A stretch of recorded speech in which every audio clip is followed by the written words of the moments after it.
So we see then how there could be an intermediate state. If such a fissioning were to happen, you would be existing somewhere prior to the resurrection. Yes. And then how does resurrection work on that? Good. Yeah, yeah, and so you might say, well, okay, so we continue as embodied beings. It makes the resurrection look anticlimactic, right? Whereas the content of Christian hope, we look forward to the resurrection of the dead. If I'm already have a body, what's so special about the general resurrection? That would be one way of posing the question. I should say that, you know, Christians, not all Christians have thought there is such a state as an intermediate state between death and the resurrection, although it's a very widespread view, and there's some reason to think it's so, based on our theological sources in the Bible. A few fleeting passages suggest that it is so. Often the language of soul is used to describe, you know, the souls of those waiting for the resurrection. But and so you might say, well, doesn't the Bible just straightforwardly indicate that we don't have bodies, that we are just souls? But I think the term soul is, there's reason to think that the biblical authors don't have a particular metaphysical view about what the soul, what constitutes the soul, right? It's that aspect of ourselves that is our psychological and spiritual aspect of ourselves. And I think it's an interpretation to say that consists in an immaterial substance. That could be so. But I don't think that there's a clear teaching in the Bible one way or the other, just because the language is used, and that language is traditionally associated with a certain metaphysical picture. So I embrace the language of the soul. It's biblical language, and it's what's at issue is how exactly we should think about that. So on my picture then, because we are essentially embodied, the interim state would have to be an embodied state. But it could be that it's a very impoverished type embodied state. Certainly we're told that by the Apostle Paul in the one extended passage that we have in the Bible about the resurrection, in his epistle to the Corinthians, that well, first of all, Paul uses the analogy. He says, as a seed is sown into the ground and becomes a living plant, so our bodies sown into the ground at death rise and become something very different. All right, so there's an implied material continuity of some sort, as just because the seed is materially continuous with even a very large tree that subsequently develops out of it. But also a significant discontinuity, where our bodies are said to be imperishable, indestructible, right? Presumably human persons who are subject to all sorts of grave physical deformities or cognitive impairments that are biologically rooted are not going to continue to labor under those problems in the afterlife. So there's going to be dramatic change, and our bodies are not, as they are now constituted, are subject easily to decay.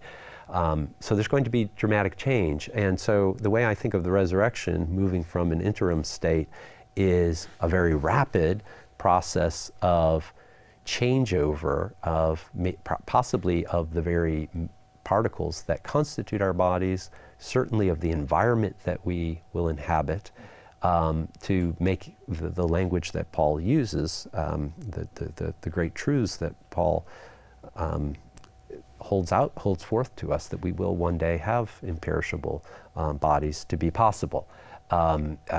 Just as science now contemplates artificial sorts of parts that can be grafted and integrated within the human body, where we have diseased parts of our bodies. Who knows what the possibilities are for God to, in a way that it involves a continuous process where I continue to exist and be conscious, nevertheless my body undergoes very rapid change. And so that's how I would think of the resurrection. Now, you might say, well, that doesn't sound like resurrection, but God could speed up those processes. It could take place in an extremely short interval of time, and it could be a dramatic change, and so it could be, experientially, it could be as if I'm suddenly something altogether new. Well, you think about the way the resurrection is depicted in Jesus' case. You might Yes. think it was a rapid transformation Yes. of this recently deceased organism into a new kind of organism. So one thing that seems at least logically possible, I wonder what you'd have to say about a scenario like this. So we can certainly imagine that God effects a fission of the kind you've described. And splits you into two. But likewise, we can imagine God splitting you into many more than two. How do you think about a scenario in which God fissions you into 5 different duplicates? One gets blown to smithereens somehow. Presumably you don't go with that one. But now what about the remaining 4? Which of those is you, and how on your picture does that get decided? Yeah. Well, I think at the end of the day, there's a primitive fact about being the individual that I am. Well, let's consider the soul case. Of course, souls, they don't have parts. So I want to make a point that I'll carry over, because I think there's an analogous question that applies to the soul, although it's not obvious. The soul doesn't have parts, so the soul can't fission, perhaps.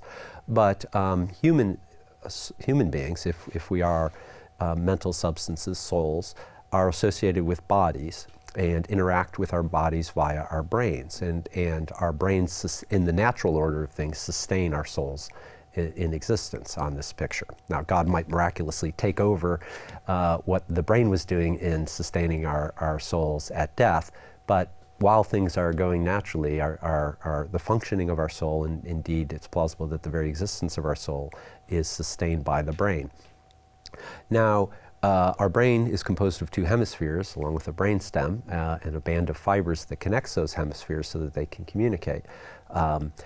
And you can sever that band of fibers that connects it. And we could imagine a future kind of surgery where the hemispheres are completely separated but both preserved and transplanted into 2 different bodies. And each of the hemispheres is sufficient for sustaining a soul, indeed a thinking mind. There's a lot of duplication of biological mental function in the 2 hemispheres. Our 2 hemispheres are not perfectly symmetrical, but we could imagine a scenario where they were made to be perfectly symmetrical. That's just a troubling detail, but let's not worry about that. So let's pretend as if there were perfect symmetry. So now, how should a dualist who thinks of human persons as souls think about what would happen in this scenario? There are 3 possibilities. It could be that my soul goes with, let's call him Lefty, the left individual, or it could be that it goes with Righty, or it could be that it goes with neither. Yeah. 2 new souls come into existence, I go out of existence. It can't be that I'm both, because they're not identical to each other, right? So presumably there's a fact of the matter, right? But it would seem from an empirical point of view to be just arbitrary to say I'm Lefty or I'm Righty. Both Lefty and Righty will claim to be me because they'll have continuity of memory and so forth. One of them has just appeared in existence with a lot of false memories about who he or she is, but at least one of them. But it could be the case that, in fact, I am one of those individuals. There's a fact of the matter. It has to be the case that either I'm one of them or I'm none of them. And it's unclear that there's anything you could point to about the nature of the bodies, the hemispheres, that would dictate which of those it is. It's just an ultimate fact. It's kind of mind-boggling. It seems like it'd be a fact that could be known only to God, perhaps.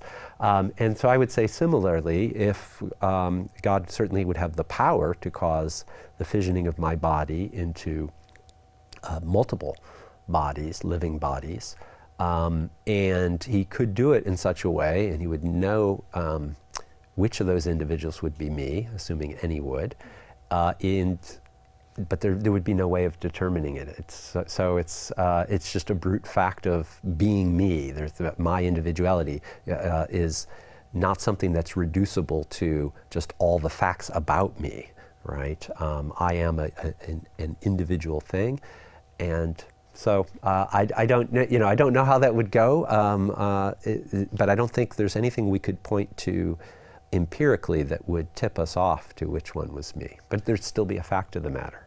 So some philosophers have used the term thisness, is the idea Yes. that there's a primitive feature or constituent of you that makes you you, that would go with one of these bodies and not with the others, and it would be by virtue of that thisness, this property or constituent that followed one of these bodies and not the others, that one is you? That's, yes, I think so. I mean, so imagine two identical human individuals, not just identical twins, but who are created at the same moment with the exact psychological profile, exact same memories, exact same beliefs, desires and intensity of desires, exact same intentions, goals, etc. Clearly they'd be two. I've just described the scenario. It's perfectly coherent. There are two, but they might be, in terms of their properties that they have, their characteristics, utterly identical, and yet they're different. There's just a brute fact of being this individual and being that individual, and that brute fact of thisness, being this and being that, isn't determined by anything about the characteristics of the individuals, their nature. It's just a brute fact of individuality.